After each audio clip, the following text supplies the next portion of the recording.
Hi. Hi, welcome back to the Growing Leaders Podcast. This is kind of a significant welcome back because we haven't recorded a podcast in a while. When was the last time? Almost a year. Okay, so almost a year. December of last year was our last episode. So welcome back to all of you. Welcome back to us. But then also, Christine, welcome back to you, to the country. You just, you've been, you were given freedom to roam freely about the cabin of the globe. Yes. Where were you?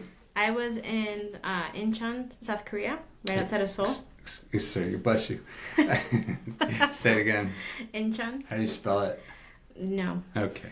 And that is really a coast city kind of on the southwest side of South Korea. And it's right outside of Seoul. Right outside of Seoul. And what were you doing there? I was a delegate for the Lausanne Congress. Okay. And again, bless you. And what is the Lausanne Conference?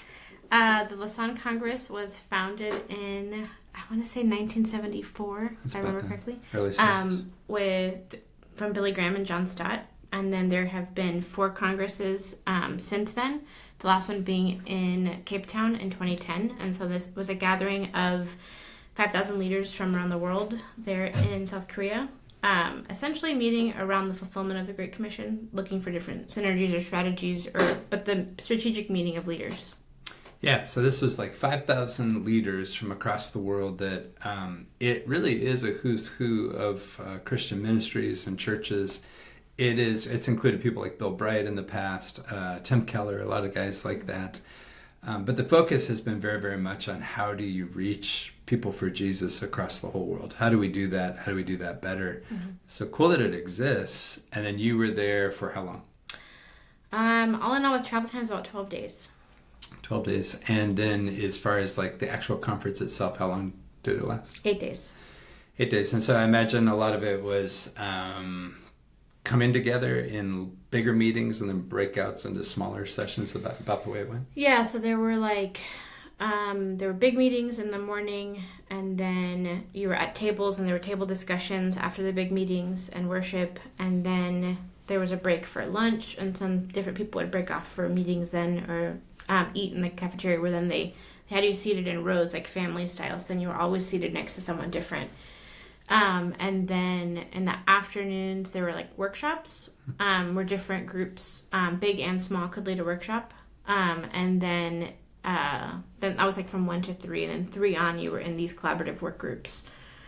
That's great. First of all, I think it's great for everybody to even know that exists, that kind of thing exists. A lot of times we kind of just feel like we're in our own little silos, or we can even feel like it feels like the things of God aren't as powerfully being expressed out in our culture or society, which of course is wrong. It's just we don't have a lens to see it correctly. But then something like this happens and you are surrounded by a huge amount of people, and it's not perfect. It's never perfect. The moment any of us shows up, we're guaranteed that it's not perfect. But it is, it was really something. What would you say was the main reason you were there, and what would you say was your main takeaway? I think the main reason I was there was to learn. I think we even met just before I left, that like it almost feels like going to this is like slightly like we're almost like 2 years away from being ready to really engage. So it was a lot of learning, both from what Lausanne is doing, but then other groups who are there. And then I was looking to meet people like our future leaders, board members, people for this podcast. I have a list. And then main takeaways, I think there are a lot of people who are hungry for new ways, for his ways. And so, and how do we then turn together to find him together? And would there be collaborative synergies for ministry in the future? We were hanging out with your husband, Pete, at one point, and we went out to breakfast after a men's prayer time, and he said, well, Christine's over there in Korea, she's meeting a lot of great single guys. We were like, Pete, what are you talking about? And what we realized is you were just meeting amazing people that you wish for some of the single girls you know. Yes, I was like, I know someone I want you to meet. Yeah, we were like, Pete, you've got to clean up the way you present this.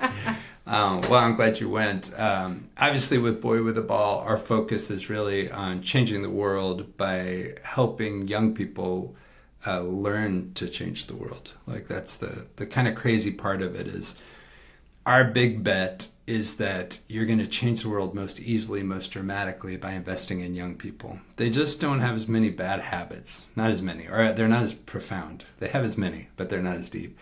And so you were over there kind of representing that, connecting with groups, and there's lots of exciting news that will come out in the next weeks or months, but it's really exciting stuff. I think everyone should know that Jesus is on the throne. Still is. He's still on the throne and he's doing amazing things. And the earth is already filled with the glory of God, but it's being filled with the knowledge of the glory of God. And that's exciting. Today we are talking about something really near and dear to our hearts, which is youth in crisis, the situation in Lebanon. And the situation in Lebanon represents a lot of areas of conflict, like right now in Ethiopia, in the Gambela region and different regions, there's crisis next door in the countries next door, including South Sudan. And so when there's crisis, when there's conflict, what that does is it makes it a better bet as a family to move your family and to race out of all the protective factors of being in your own town or village or family to just get out. It's that kind of thing that would make you do that. Think about you as a family getting ready, doing your shopping list on a Saturday, deciding how you're going to spend your weekend. You for sure need to mow the yard. And then what would it take to make you think that the best thing for my family is to get out of here as quickly as possible? What's particularly impactful is that many of these families, when things happen like this, and there's a great movie you can see on Netflix, The Swimmers, which is about two sisters who are in Syria, and they make a very poignant where one of the girls is swimming in a kind of a swim meet, and all of a sudden a bomb comes down through the roof and is in the water with the girls. That's a true story. It's a true story. That's the kind of thing that would mobilize you. But what makes it particularly poignant is that they don't end up then in the same kind of neighborhood in another country figuring it out, but often in refugee camps and difficult situations. And then what's even more intense, particularly in Lebanon right now, and in a minute we're going to invite on a Boy with the Ball's regional Middle East director, Anna Currie, who's you guys all know very well. But what's particularly intense for a region like that is because there's crisis around, that crisis can very quickly become crisis in your country as well. And so you're not just dealing with refugee crisis coming to you that you're trying to help, but you're even dealing with your own displacement in your country. And I think as we speak, over 500,000 people from the south of Lebanon have flooded up into Beirut. And it's not a big country. So why would you say Boy with a Ball or a team like us or anybody who is a believer around the world should care about young people who are going through these kind of displacements? I think for a lot of reasons. I'll give two. But I think young people are young people regardless of, they don't get to choose what happens necessarily in their environment. So then we could reject them because they don't look like something that we were looking for. So like we weren't looking for more people to come here. We're full. But those young people themselves didn't choose to flee. It was chosen for them oftentimes, but then also like most people don't flee the comforts of their own home unless they have to your point. And so then they're the next generation. And so we get to choose, our response chooses a little bit the leaders of the next generation. We can extend compassion and care to teach a next generation compassion and care and hospitality, or we can sow anger and hurt and aggression in our response. I also think there's stories in the Bible where there was persecution and people had to flee borders like Jesus. And so I think it's not something that's new to this time. It's something that's always been around. And each time we're extended the opportunity and how to respond. Yeah, Abraham was an immigrant because God told him to be. So, all right. Well, today we're going to bring on Anna, and I think it should be a pretty great conversation. Any last thoughts before we jump in? No, I'm ready to see Anna. All right. Welcome back. All right, and we are here with Anna Currie, all the way in Beirut, Lebanon. Beirut, Lebanon. So we always talk about when you come on the show, Anna, that you and Christine used to be roommates, but now you're not even country mates. No, we've gone as far opposite now as you can. You're not even continent mates. It No, has I was nothing. on It her has nothing to continent. do. Yes, you were. We were in Asia together. She I texted can me and said, feel it. "Welcome to Yeah, Asia." I But could, you were still, it's almost like you flew, she was your halfway point almost, and you just kept yeah. flying. No, I didn't even go over. Oh, I know, I but I went the mean, other like, way. you're on the other half Asia, of the, Yeah, yeah. Asia's big. still like I think it was a 6 hour time difference. I think you're about to say, Anna, that it's not because you don't love Christine. That's exactly what I was going to say. It has nothing to do with Christine. Glad I didn't force you to flee. No, no, no fleeing. All right. Well, that leads us to a really good question. We kind of entered this time by just talking about youth in crisis, and that, very often something happens of a conflict in a country where, for some reason, in the middle of making shopping lists and figuring out the what's happening, meal prep for the next week, and getting ready to go over to a family gathering on a Sunday afternoon, something so significant happens in a country where all of a sudden staying is a worse, horrifying situation than upending your family and having to move them to get very quickly into a whole new world, where you don't usually end up in a suburban neighborhood where you're back in school, actually where you're totally interrupted and you end up in refugee camps. And so we're talking about that is one level of being in crisis, and there's so many young people today that are experiencing that. But then we were saying that one of the true realities of being a country where you touch that is that conflict, that world, that tumultuous world can very quickly touch you. And all of a sudden, where you were receiving refugees, just as Lebanon has been for the last few years from both Palestine, but then also from Syria. Now the conflict is within the borders of Lebanon, and you have over 500,000 Lebanese flowing upward into Beirut. So that was our intro, and I guess all that to say, Anna, first of all, just regardless of all of that, why are you in Beirut right now? Like, what's your mission? Why are you there? What is God's purpose for you being there? And then we'll talk a little bit about what it means to be in the situation you're in, to be following him into that mission. My mission in Lebanon is to respond to God's call here, to reach young people and to build a team that can reach young people. And so that's what I am here doing, and really seeing that actually in the midst of what's happening, then there's a lot of openness and room for, I think, things to build and to grow deeper, even just based on the necessity of what's happening right now. I can see that your window's open, and it looks beautiful outside your window behind you. Yes.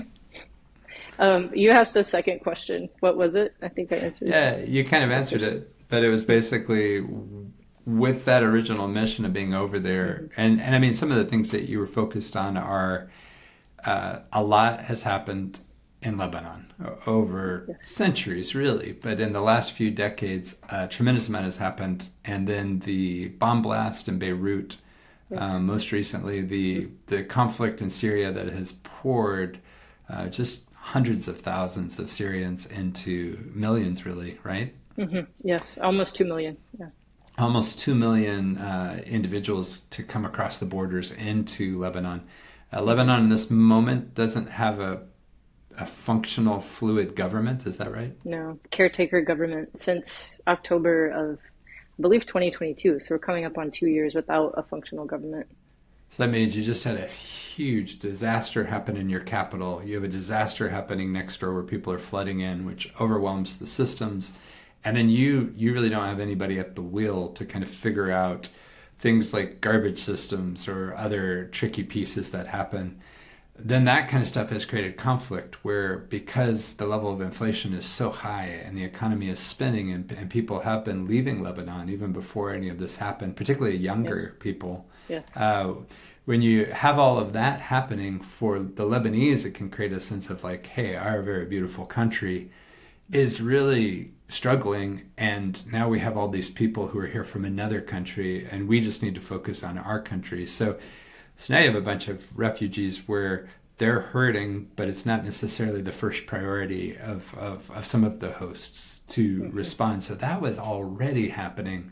And then because of what happened in October of last year between Hamas and between Israel, that conflict has now spilled over into a conflict between Hezbollah and Israel. And what that really, really means is that you have actual bombs that are being dropped in a very focused way, but then even ground troops coming into southern Lebanon. So in the middle of all of those situations, you first of all had a tremendous opportunity, Anna, because you have so many young people. Like one of the things you'd said to us a lot is that not many people are even focusing on young people. So that's just millions of young people that their educations are being disrupted, their futures are being disrupted.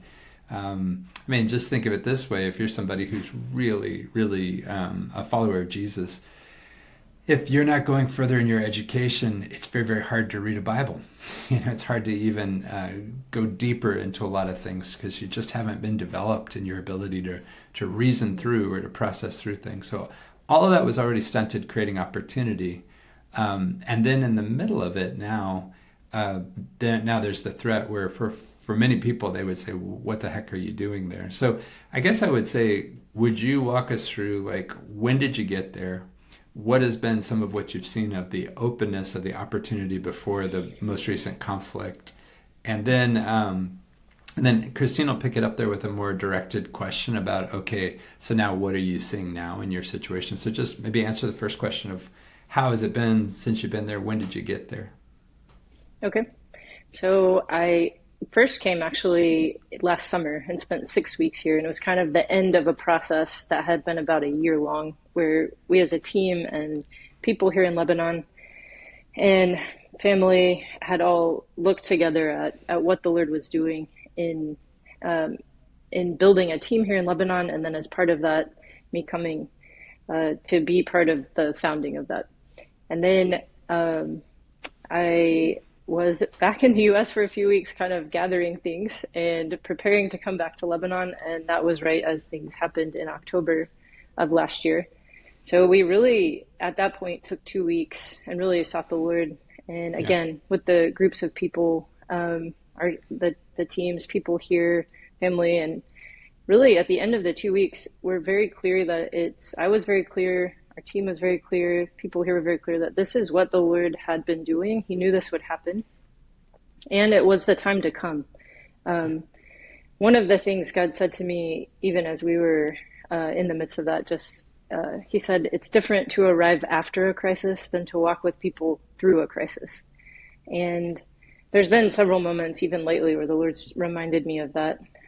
So I moved here officially last October, right at the end of October, and then have been here basically since, with a few back and forths to the US for Christmas, conference, other things, and then have been back now in Beirut since the conference and getting back basically end of July. So those are things that are happening, I think, up until this point, basically until the last couple of weeks. And a lot of the conflict has been, focused in other areas, basically the south of Lebanon. As you know, it's spilled now up into the capital. But it's where I am located is in an area that is not being targeted. And it's basically to the northeast of Beirut, and where it's being targeted is south.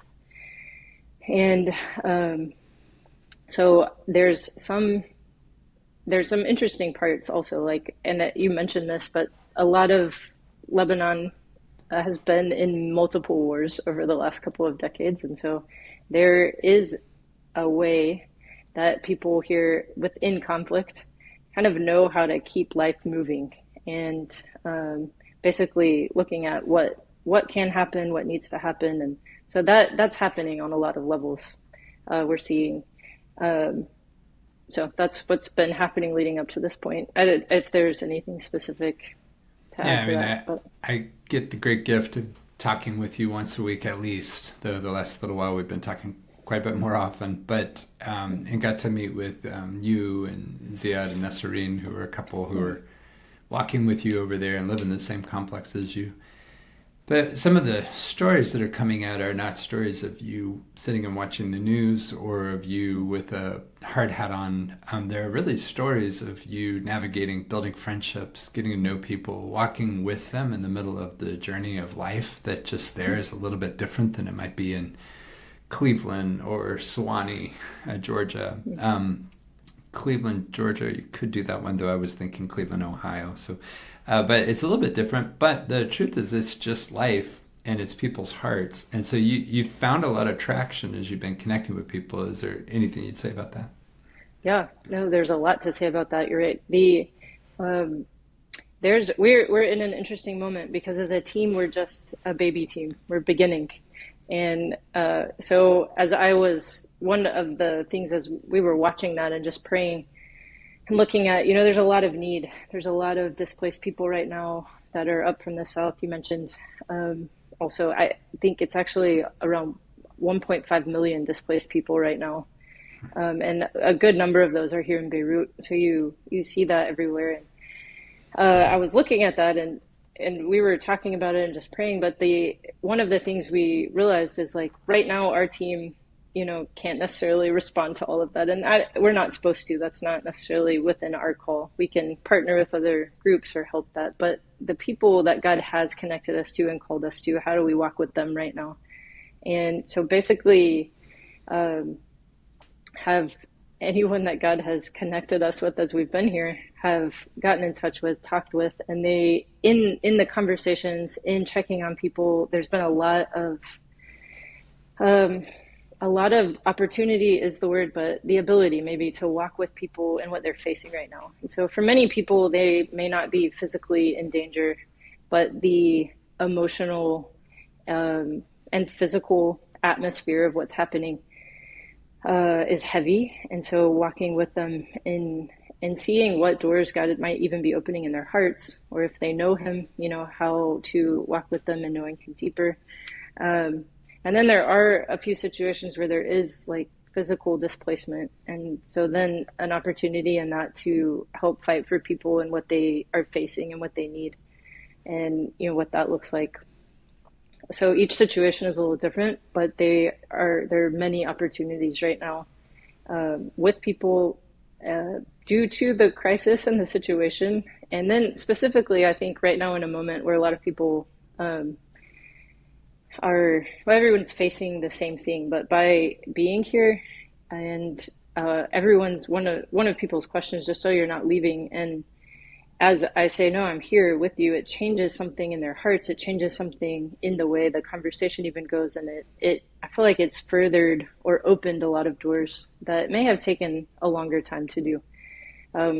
We're in there. You say sometimes like fellowship is being in the same ship. You're moving. The same wave is rocking the boat. You're feeling it all. You're experiencing it.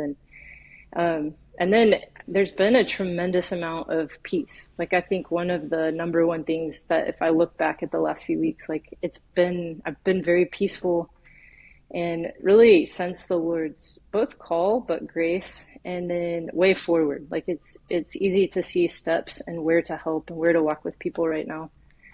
And my sense as we're praying and talking together is that actually the team will be born out of this. It won't be like delayed because of this. And even a few weeks before this started, I really sensed the Lord saying that these next few weeks and months would be critical for the team. And so that is in the back of my heart and mind and everything that's happening. And then really, I think one of my number one prayers right now is just, Lord, help me have the eyes to see what you're doing and how you're doing things. And it really is a day by day dependence on him. I think one of the things, if there was any part of me that thought I knew what I was doing or the way forward, like that is out. And it's a totally new situation. But it's one that each day we can see the Lord unfolding more and more and building more and more, drawing people that he's saying.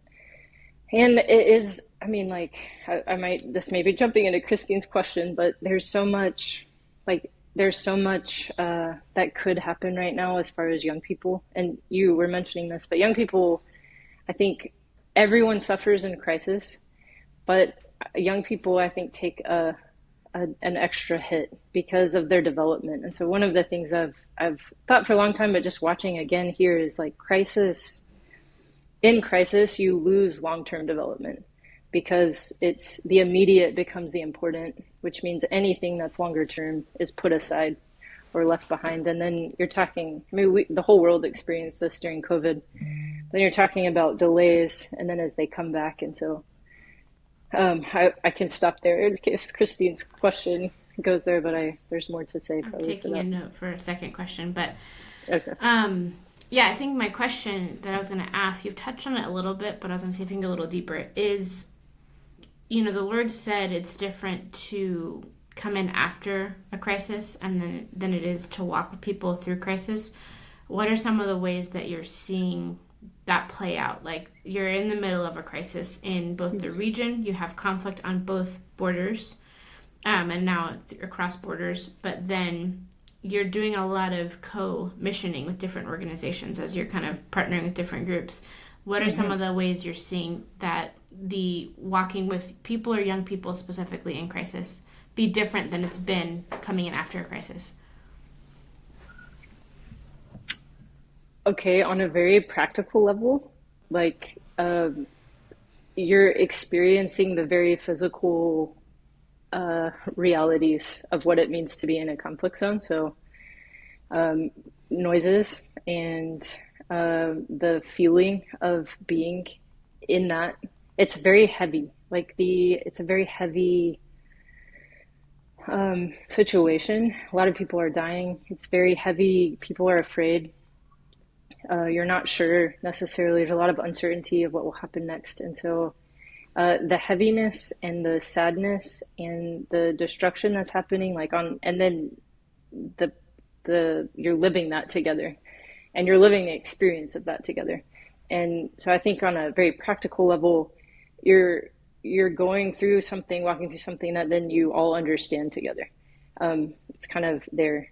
I think if you go on a deeper level, then it's making a lot of people ask questions of, what's happening, and in great ways, what is the Lord doing in the midst of this? And so then, as you mentioned, some of the groups we're partnering with, I think the ability to say hey, this is what we see the Lord doing in this. Let's move with him. Let's go.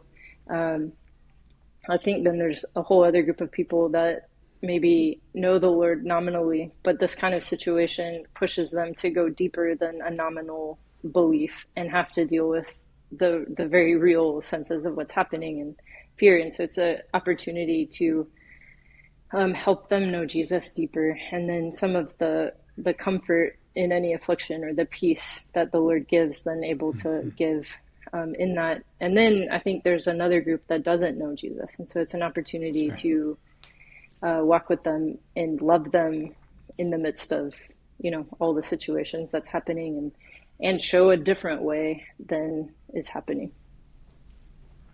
That's great.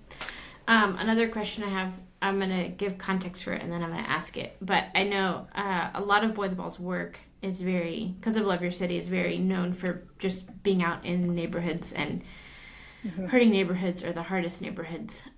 Your work right now is a little different because you're establishing a regional office. So you're not just walking around some tough neighborhoods. And so then what does a day look like for you as you're, because you're kind of looking for leaders. So what does some of that look like for you? Okay, so I'll answer that in a few ways. So one, right now, the situation, there is what it was 2 weeks ago, and then there is what it is right now, which is kind of a day-to-day looking. I mean, we're really taking each day as it comes, and we're planning, but holding all plans loose in case things need to change.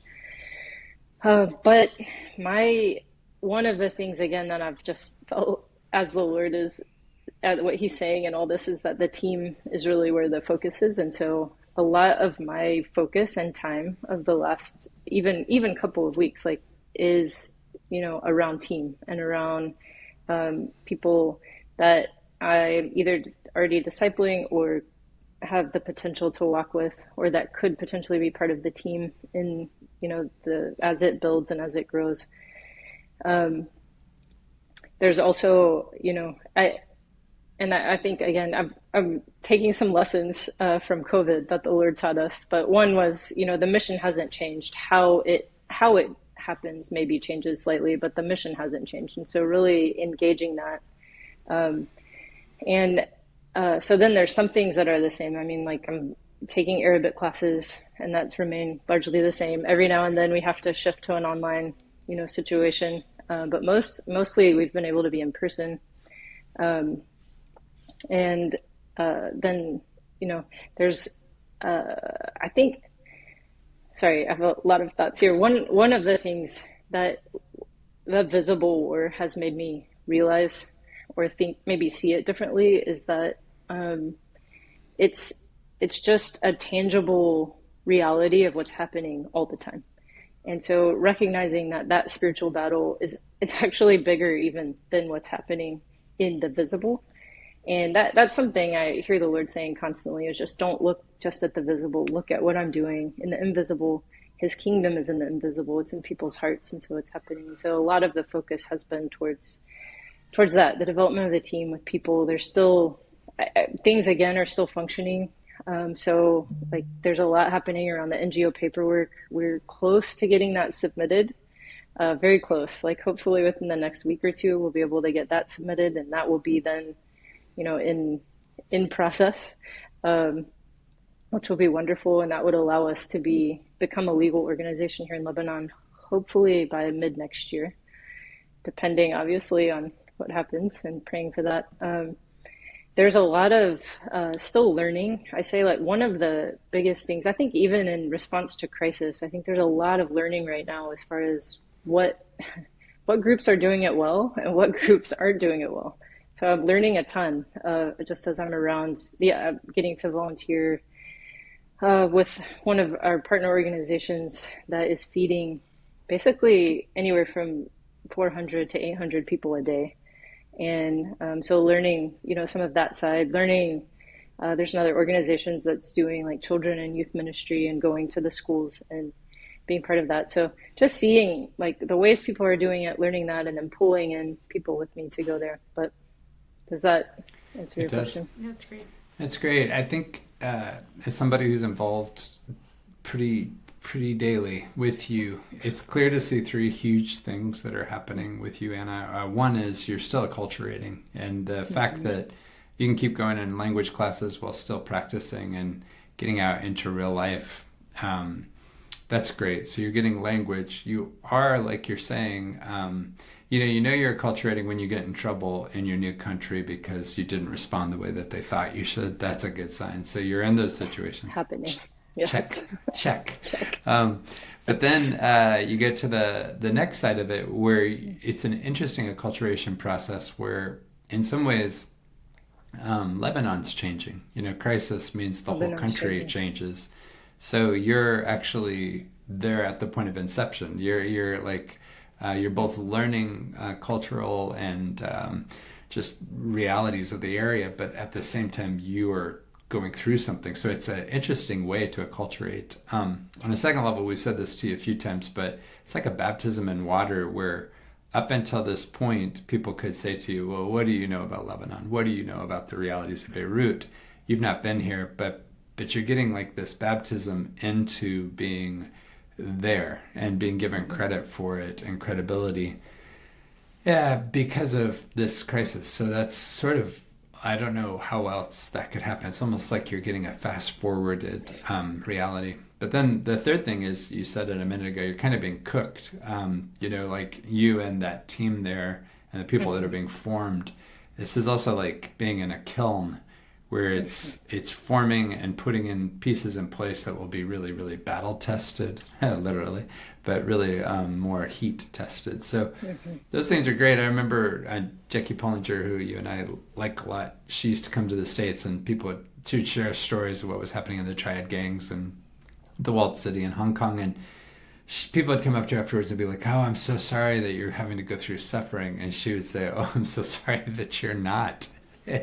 And so that's an interesting question, is that your existence right now kind of is perplexing to particularly a Western culture that's entire life is built from a consumer perspective of like what's beautiful, what's amazing, what will build my brand, what will build my family, what feels good, what is perfectly safe, all that kind of stuff. But what you just said is that the spiritual battle that they can't see means they're really, really not safe and at times asleep in those situations. Yes. But no matter what, still they're watching what you're going through and they just can't figure it out. And yet when I was reading through just the letters from Paul to the different churches, and when you're reading through what Jesus himself is saying, he's for sure saying, seek first the kingdom, seek first where I'm alive, where I'm telling you to go, and trust me to protect you and trust me to take care of your life. And that's just what it means to be a believer. So, yeah, we're watching all that. We're watching what you're doing and how it's going for you. And it's easy to be excited for you and kind of exhilarated. But I will say this, and you can add some details to this. You have a really good plan of action, and you have a really good kind of way of knowing what you should do, and that you and Ziad and Nesreen, you've kind of laid out a grid around you of certain geographic space, where in this moment there's peace and safety and clarity within that space. So the moment that space becomes trespassed or violated, then at that moment you guys are in a different decision-making spot. You've got a bag packed, you've got opportunities, whether it's to fly out or to take a boat. And then you guys, even there, you have an opportunity. You're up on the side of a mountain, but you've got the opportunity to go up over the mountain into a secluded place where there's food. You've been counted in among those numbers. So you're in a situation where you're really making decisions about what's happening with you, and you're in a great spot. But I think this is probably where we'll end for today. But is there anything that you would say to people who are praying for you, who know you, who think you're amazing? You watched their dogs or their cats when you were a teenage girl, and those animals somehow managed to survive that adventure. What would you say to those guys? No names mentioned. None. I would say a few things. I think one, I think praying for the team that's being built, like that is the heart of Boys the Ball. Is that we're a ministry team called to follow Jesus and to reaching young people here. And so that's the number one thing I feel like is happening right now. And I feel like besides the fact that there's a war, there's a lot of spiritual resistance to that happening. And so that would probably be the number one thing to pray for. I think the two next things I would say is like, we're in a moment right now where we're not sure how long this will be. It could be prolonged potentially. It could end soon. Praying it ends soon. But there's the response of right now, as this team does form, what's the Lord saying right now and how to respond. And specifically for young people, there's a group of young people. So to your point, there were 700,000 young people not in school before this crisis. And private schools just went back, which is great. But public schools basically haven't even started their year yet. And all the public schools have been turned into shelters for all the displaced people. And so there's some question, like even if the conflict were to end tomorrow, a lot of the areas where the displaced people have come from are destroyed. So they're looking at like kind of temporary solutions of what happens. But so there's the like right now of response. But then there's also going to be the next phase as things do end, whenever that is, like what happens, next. So praying for the team, praying we'd have eyes to see how to respond right now, and then eyes to see, what could happen as we move into that next phase. Great. I'm going to pray a short prayer to finish this off. Jesus, we pray for Anna's protection, pray for her heart, pray for that team, pray for this mission, Lord, that you who began a good work in Anna and then in this team, that you'll be faithful to complete it. Pray that there will be supernatural breakthroughs that we'll get to report right back on this podcast and beyond. But pray for all of us, Lord, as we support her and care for her. Lord, help us not to be reduced to being nervous Nellies or people who are without faith and are a burden to this amazing journey. And then finally, Lord, we just pray for this area. We pray that your kingdom would come and your will would be done. And we particularly pray that so many young people would come to know you. In Jesus' name, amen. Well, we're back. We're back. All right. So we had that chance to kind of run through stuff with Anna. So let's shift it just slightly. Why is any of this stuff important to people who are living anywhere else? Like, I just think that's a really interesting question. It's like, I really care about this stuff. I care about young people who are hurting.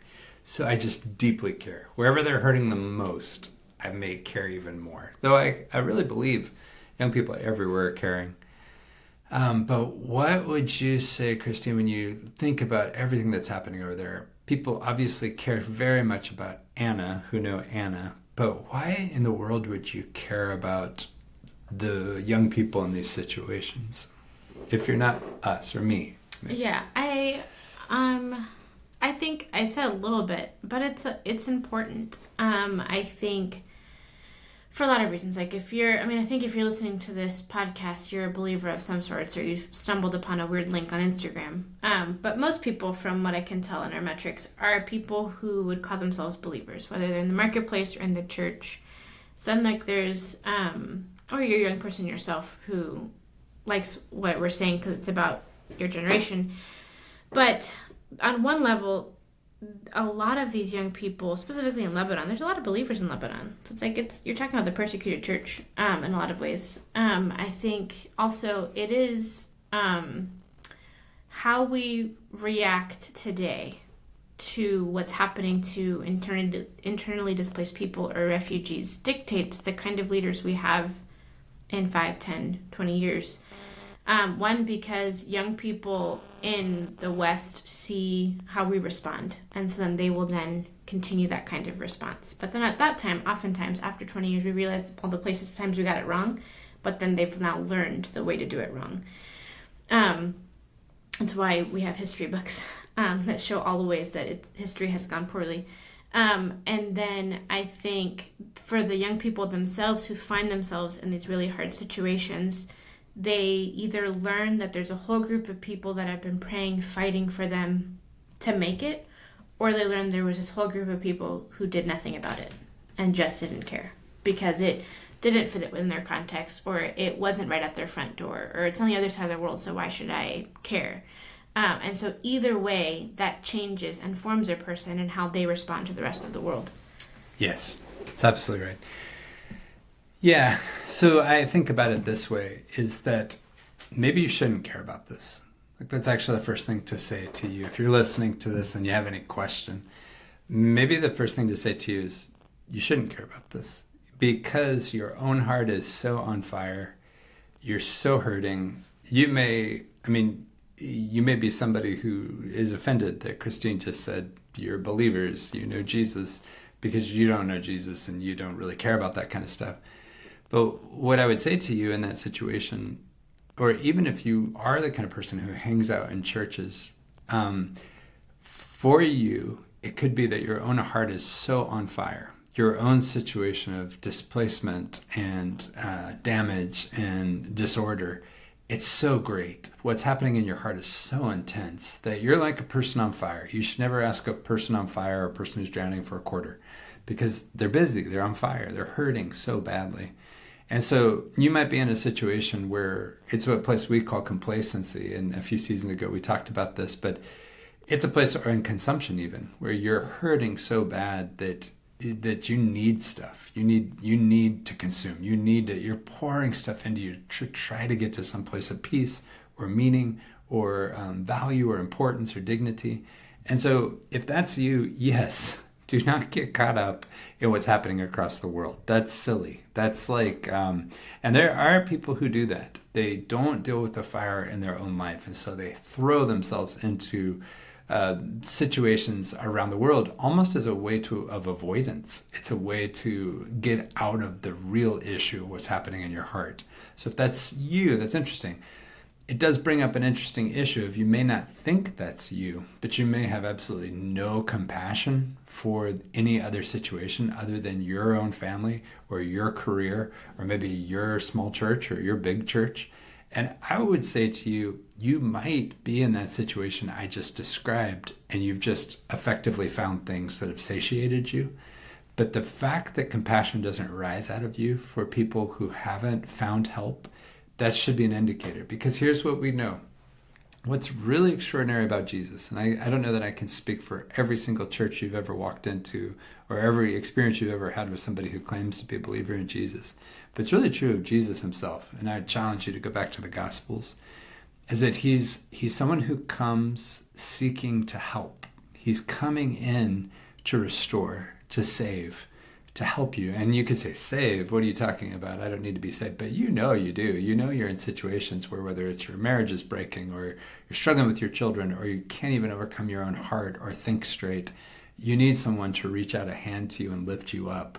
That's exactly what Jesus does. And so for those of us who are believers, we are the community of the forgiven. We're the ones that when Jesus walked in, he looked right past the fact that we've rejected him and said he's not important to us. He forgave us and he picked us up and he took care of us, just as if he saved us, he rescued us, he transformed us, just as if we had chosen him full-heartedly. And that's amazing. It's called prevenient grace. He showed us grace even when we hadn't chosen it yet.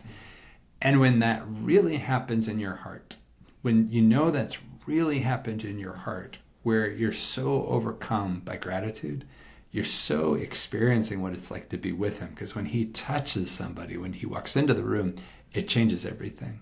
It really does. It changes everything. It's not even just like, oh, wow, now I'm a part of a church. I mean, part of a church is just a place where you can grow in all these things. But it's like, man, I know him. Like I was a person who didn't know him and I was in trouble because I didn't know him, because I was getting beaten up and ripped apart by life. But now he's helping me, he's loving me, he's protecting me, he's changing things for me. And now that level of healing and help has gotten to the point where I don't feel at risk to the point where I only can consume things for myself or I only can look for ways to save myself. But actually I feel safe in it. And what about the other guys? What about the other people back in that burning building? Or what are the other people who are drowning? And so, first of all, maybe you shouldn't be focused on around the world. Maybe you should focus just on your own heart. And if you find yourself with no compassion, and actually maybe even mad that people care about anything but you, then you may be, we used to say, swimming in like you may be trapped in self to such an extent that you're in trouble. And it could be that you're trapped in a difficult marriage or you're trapped in situations, but truth is you need help and you can get it. Now, first of all, you can cry out to Jesus, but second of all, man, email Christine or call her. About 1:30 at night is like a particularly amazing moment. She's just so lucid. She's so clear. No. The second thing I would say to you, and then Christine, I'll leave it to you to kind of close this, but second thing I'd say to you is beyond maybe you shouldn't care about that because you need to focus on your own heart. You're in trouble. You're disordered. You're displaced. Second piece is maybe now you have started to show compassion, but you haven't started, we talk about concentric circles like ripples in a pond, when you throw a rock. Maybe the first thing you've got to do is turn and love the people around you well. Like being a part of a church is so great because now your experience with Jesus is not just about you. It's about you and others. And so you're going with people. But for sure your family. Like you don't want to be focused on people over on the other side of the world when your kids are getting the raw, into the stick. But then even your neighbors and the people in your neighborhood, your coworkers, man, go for it. When you can start to see their story and can start to have compassion on them, you're really going to be getting somewhere. And you can tell you're really getting to loving your neighbors, which is just loving your proximates. Our friend Matt Brennan with Subsplit. Hi, Matt. He says, loving your adjacents. You can tell you're getting to a place there when all of a sudden you're like, well, what about the people who are hurting in my city? And we call that one Love Your City. And of course, we have a whole conference called Love Your City. It's coming in May, very end of May, beginning of June. You should come to it. But yeah, that's a really great place to get involved there. And what's cool is you're learning how to impact people who have been displaced or who are hurting or who are just spinning for whatever reason in your city. And then what happens when you start to book travel or book your heart on focusing on other places.